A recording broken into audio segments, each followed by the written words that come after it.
Chapter 7. My first quarter at Lowood seemed an age, and not the golden age either. It comprised an irksome struggle with difficulties in habituating myself to new rules and unwanted tasks. The fear of failure in these points harassed me worse than the physical hardships of my lot, though these were no trifles.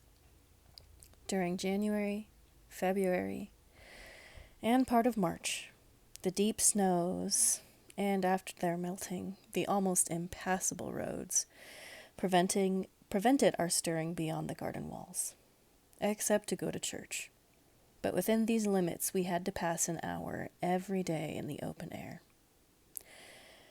Our clothing was insufficient to protect us from the severe cold. We had no boots. The snow got into our shoes and melted there. Our ungloved hands became numbed and covered with chilblains, as were our feet. I remember very well the distracting irritation I endured from this, 'cause every evening, when my feet inflamed and the torture of thrusting the swelled, raw, and stiff toes into my shoes in the morning. Then the scanty supply of food was distressing. With the keen appetites of growing children, we had scarcely sufficient to keep alive a delicate invalid. From this deficiency of nourishment resulted an abuse which pressed heartily on the young pupils. Whenever the famished great girls had an opportunity, they would coax or menace the little ones out of their portion. Many a time I have shared between two claimants the precious morsel of brown bread distributed at tea time, and after relinquishing to a third half the contents of my mug of coffee, I have swallowed the remainder with an accompaniment of secret tears, forced from me by the exigency of hunger. Sundays were dreary days in that wintry season. We had to walk 2 miles to Brocklebridge Church, where our patron officiated. We set out cold. We arrived at church colder. During the morning service, we became almost paralyzed. It was too far to return to dinner, and an allowance of cold meat and bread, in the same penurious proportion observed in our ordinary meals, was served round between the services. At the close of the afternoon service, we returned by an exposed and hilly road, where the bitter winter wind, blowing over a range of snowy summits to the north, almost flayed the skin from our faces. I can remember Miss Temple walking lightly and rapidly along our drooping line, her plaid cloak, which the frosty wind fluttered, gathered close around her, and encouraging us, by precept and example, to keep up our spirits, and march forward, as she said, like stalwart soldiers. The other teachers, poor things, were generally themselves too much dejected to attempt the task of cheering others. How we longed for the light and heat of a blazing fire when we got back. But, to the little ones at least, this was denied.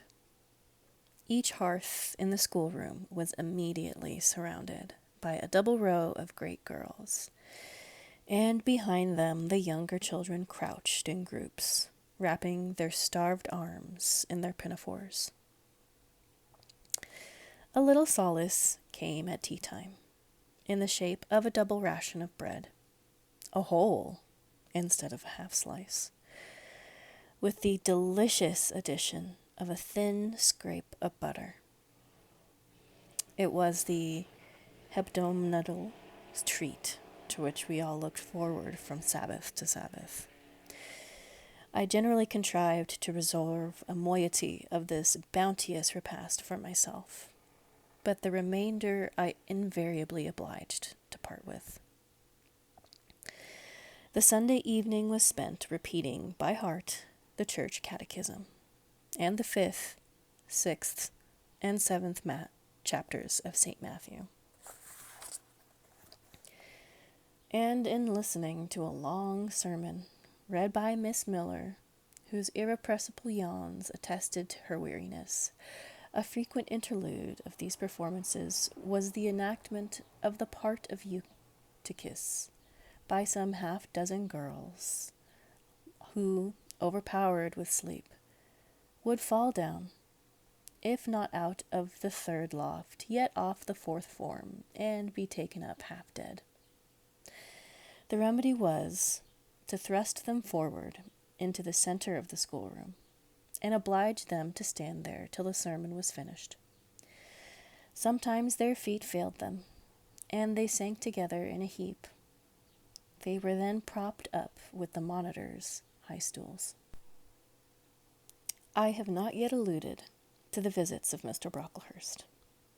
And indeed that gentleman was from home during the greater part of the first month of my arrival, perhaps prolonging his stay with his friend the Archdeacon. His absence was a relief to me. I need not say that I had my own reasons for dreading his coming. But come he did at last. One afternoon, I had then been there 3 weeks at Lowood, as I was sitting with a slate in my hand, puzzling over a sum in long division, my eyes raised in abstraction to the window, caught sight of a figure just passing. I recognized, almost instinctively, that gaunt outline. And when, 2 minutes after, all the school teachers included, rose en masse, in which not necessary for me to look up in order to ascertain whose entrance thus they greeted. A long stride measured the schoolroom, and presently beside Miss Temple, who had herself risen, stood the same black column which had frowned on me so ominously from the hearthrug of Gateshead. I now glanced sideways at this piece of architecture. Yes, I was right. It was Mr. Brocklehurst, buttoned up in a surtout, and looking longer, narrower, and more rigid than ever. I had my own reasons for being dismayed at this apparition. Too well I remembered the perfidious hints given by Mrs. Reed about my disposition, etc. The promise pledged by Mr. Brocklehurst to apprise Miss Temple and the teachers of my vicious nature. All along I had been dreading the fulfillment of this promise. I had been looking out daily for the coming man, whose information respecting my past life and conversation was to brand me as a bad child forever. Now, there he was. He stood at Miss Temple's side. He was speaking low in her ear. I did not doubt he was making disclosures of my villainy, and I watched her eye with painful anxiety, expecting every moment to see its dark orb turn on me a glance of repugnance and contempt. I listened too, and as I happened to be seated quite at the top of the room, I caught most of what he said. Its import relieved me from immediate apprehension. "I suppose, Miss Temple, the thread I bought at Lowton will do. It struck me that it would be just of the quality for the calico chemises, and I sorted the needles to match. You may tell Miss Smith that I forgot to make a memorandum of the darning needles, but she shall have some papers sent in next week. And she is not, on any account, to give out more than one at a time to each pupil. If they have more, they are apt to be careless and lose them. And, oh, Mom, I wish the woolen stockings were better looked to. When I was here last, I went into the kitchen garden and examined the clothes drying on the line. There was a quantity of black hose in a very bad state of repair. From the size of the holes in them, I was sure they had not been well mended from time to time." He paused. "Your directions shall be attended to, sir," said Miss Temple. "And, Mom," he continued, "the laundress tells me some of the girls have 2 clean tuckers in the week. It is too much. The rules limit them to 1. I think I can explain that circumstance, sir. Agnes and Catherine Johnston were invited to take tea with some friends at Lowton last Thursday, and I gave them leave to put on clean tuckers for the occasion. Mr. Brocklehurst nodded. Well, for once it may pass. But please do not let the circumstance occur too often. There is another thing which surprised me. I find, in settling accounts with the housekeeper, that a lunch consisting of bread and cheese has twice been served to the girls during the past fortnight. How is this? I looked over the regulations, and I find no such meal as lunch mentioned.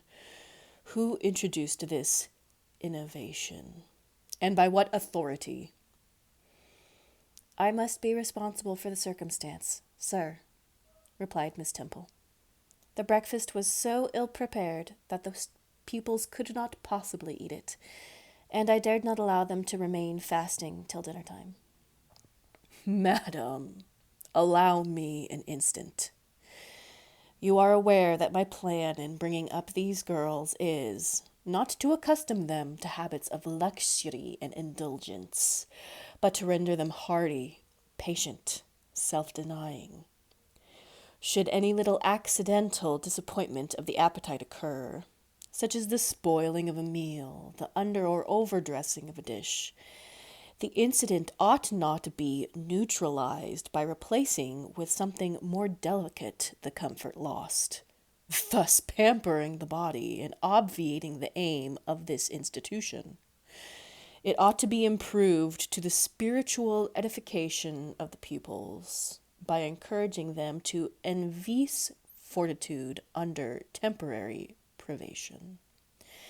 A brief address on those occasions would not be misdeemed, wherein a judicious instructor would take the opportunity of referring to the sufferings of the primitive Christians, to the torments of the martyrs, to the exhortations of our blessed Lord himself, calling upon his disciples to take up their crosses and follow him, to his warnings that man shall not live by bread alone, but by every word that proceedeth out the mouth of God, to his divine consolations, if ye suffer hunger or thirst for my sake, happy are ye.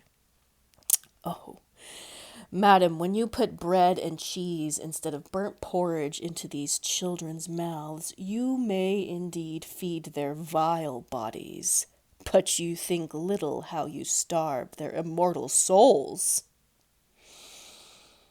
Mr. Brocklehurst again paused, perhaps overcome by his feelings. Miss Temple had looked down when he first began to speak to her, but she now gazed straight before her, and her face, naturally pale as marble, appeared to be assuming also the coldness and fixity of that material, especially her mouth, closed as if it would have required a sculptor's chisel to open it, and her brow settled gradually into petrified severity. Meanwhile, Mr. Brocklehurst, standing on the hearth with his hands behind his back, majestically surveyed the whole school. Suddenly, his eye gave a blink, as if it had met something that either dazzled or shocked its pupil. Turning, he said in more rapid accents than he had hitherto used, Miss Temple, what is that girl with curled hair? Red hair, Mom, curled all over. And extending his cane, he pointed to the awful object, his hand shaking as he did so. That is Julia Severn, replied Miss Temple very quietly. Julia Severn, Mom, and why has she, or any other, curled hair? Why, in defiance of every precept and principle of this house, does she conform to the world so openly, here in an evangelical, charitable establishment, as to wear her hair one mass of curls?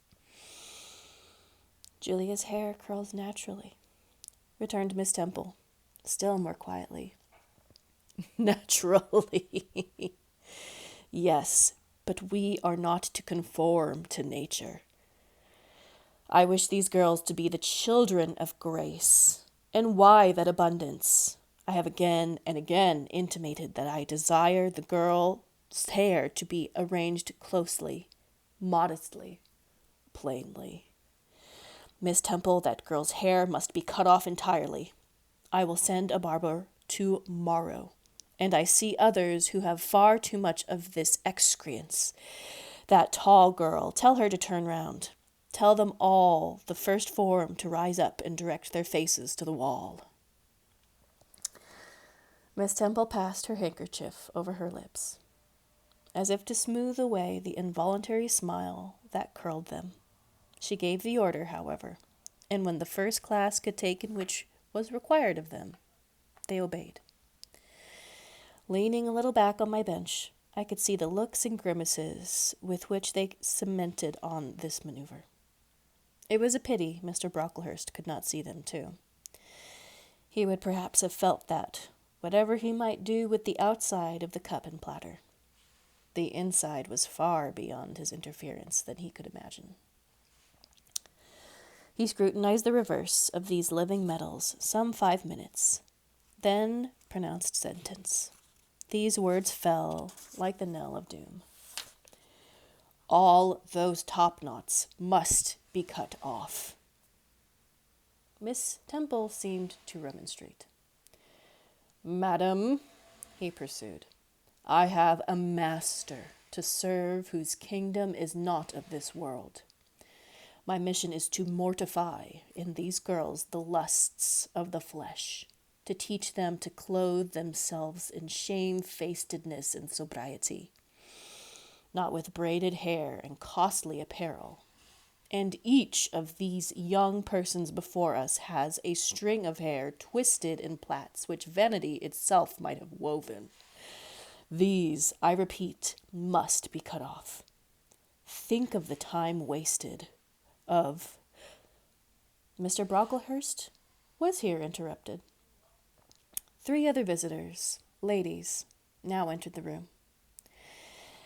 They ought to have come a little sooner to have heard his lecture on dress, for they were splendidly attired in velvet, silk, and furs. The 2 younger of the trio, fine girls of 16 and 17, had gray beaver hats, then in fashion, shaded with ostrich plumes, and from under the brim of this graceful headdress fell a profusion of light tresses, elaborately curled. The elder lady was enveloped in a costly velvet shawl, trimmed with ermine, and she wore a false front of French curls. These ladies were deferentially received by Miss Temple as Mrs. and the Misses Brocklehurst, and conducted to seats of honor at the top of the room. It seems they had come in the carriage with their reverend relative, and had been conducting a rummaging scrutiny of the rooms upstairs, while he transacted business with the housekeeper, questioned the laundress, and lectured the superintendent. Now they proceeded to address divers remarks and reproofs to Miss Smith, who was charged with the care of the linen and the inspection of the dormitories. But I had no time to listen to what they said. Other matters called off the enchained to my attention. Hitherto, while gathering up the discourse of Mr. Brocklehurst and Miss Temple, I had not, at the same time, neglected precautions to take to secure my safety personally, which I thought would be effected if I could only elude observation. To this end, I had sat well back on the form, and while seeming to be busy with my sum, had held my slate in such a manner as to conceal my face. I might have escaped notice, had not my treacherous slate somehow happened to slip from my hand, and, falling with an obtrusive crash, directly drawn every eye upon me. I knew it was all over now, And as I stooped to pick up the 2 fragments of slate, I rallied my forces for the worst. It came.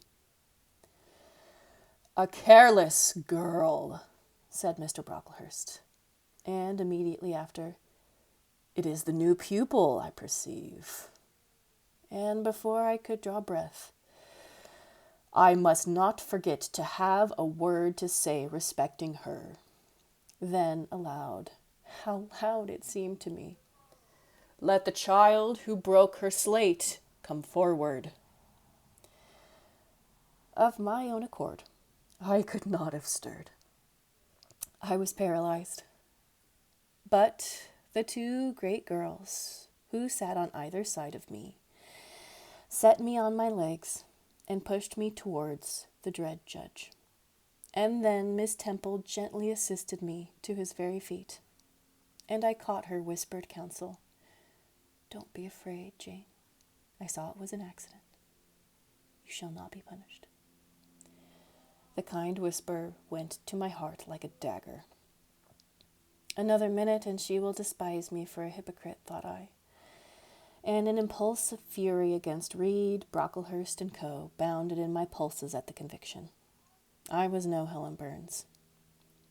"Fetch the stool," said Mr. Brocklehurst, pointing to a very high one from which a monitor had just risen. It was brought. "Place the child upon it." And I was placed there. By whom, I do not know. I was in no condition to note particulars. I was only aware that they had hoisted me up to the height of Mr. Brocklehurst's nose, that he was within a yard of me, and that a spread of shot orange and purple silk pelisses and a cloud of silvery plumage extended and waved below me. Mr. Brocklehurst hemmed. "Ladies," said he, turning to his family, "Miss Temple,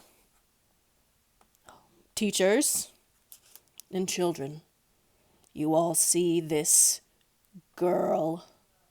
Of course they did, for I felt their eyes directed like burning glasses against my scorched skin. "You see she is yet young. You see she observes the ordinary form of childhood. God has graciously given her the shape that He has given to all of us. No single deformity points out her as a marked character. Who would think that the evil one had already found a servant and agent in her? Yet such, I grieve to say, is the case." A pause, in which I began to steady the palsy of my nerves, and to feel that the Rubicon was passed, and that the trial, no longer to be shirked, must be firmly sustained. "My dear children," paused the black marble clergyman with pathos, "this is a sad, a melancholy occasion, for it becomes my duty to warn you that this girl, who might be one of God's own lambs, is a little castaway. Not a member of the true flock, but evidently an interloper and an alien. You must be on your guard against her. You must shun her example. If necessary, avoid her company. Exclude her from your sports and shut her out from your converse. Teachers, you must watch her. Keep your eyes on her movements, weigh well her words, scrutinize her actions, punish her body to save her soul, if indeed such salvation be possible. For my tongue falters while I tell it. This girl, this child, the native of a Christian land, worse than many a little heathen who says its prayers to Brahma and kneels before Juggernaut. This girl is a liar." Now came a pause of 10 minutes, during which I, by this time in perfect possession of my wits, observed all the female Brocklehursts produce their pocket handkerchiefs and apply them to their optics, while the elderly lady swayed herself to and fro, and the two younger ones whispered, "How shocking!" Mr. Brocklehurst resumed. "This I learned from her benefactress, from the pious and charitable lady who adopted her in her orphaned state, reared her as her own daughter, and whose kindness, whose generosity the unhappy girl repaid by an ingratitude so bad, so dreadful, that at last her excellent patroness was obliged to separate her from her own young ones, fearful lest her vicious example should contaminate their purity. She has sent her here to be healed, even as the Jews of old send their diseased to the troubled pool of Bethesda. And teachers, superintendent, I beg of you not to allow the waters to stagnate round her." With this sublime conclusion, Mr. Brocklehurst adjusted the top button of his surtout, muttered something to his family, who rose, bowed to Miss Temple, and then all the great people sailed in state from the room. Turning at the door, my judge said, "Let her stand half an hour longer on that stool, and let no one speak to her during the remainder of the day." There I was, then mounted aloft. I, who had said I could not bear the shame of standing on my natural feet in the middle of the room, was now exposed to general view on a pedestal of infamy. What my sensations were, no language can describe. But just as they all rose, stifling my breath and constricting my throat, a girl came up and passed me. In passing, she lifted her eyes. What a strange light inspired them! What an extraordinary sensation that ray sent through me! How the feeling new bore me up! It was as if a martyr, a hero, had passed a slave or victim and imparted strength in the transit. I mastered the rising hysteria, lifted up my head, and took a firm stand on the stool. Helen Burns asked some slight question about her work of Miss Smith, was chidden for the triviality of the inquiry, returned to her place, and smiled at me as she again went by. What a smile! I remember it now, and I know that it was the effluence of fine intellect, of true courage. It lit up her marked lineaments, her thin face, her sullen gray eye, like a reflection from the aspect of an angel. Yet at that moment Helen Burns wore on her arm the untidy badge. Scarcely an hour ago I had heard her condemned by Miss Scatcherd to a dinner of bread and water on the morrow, because she had blotted an exercise in copying it out. Such is the imperfect nature of man. Such spots are there on the disk of the clearest planet, and eyes like Miss Scatcherd's can only see those minute defects, and are blind to the full brightness of the orb.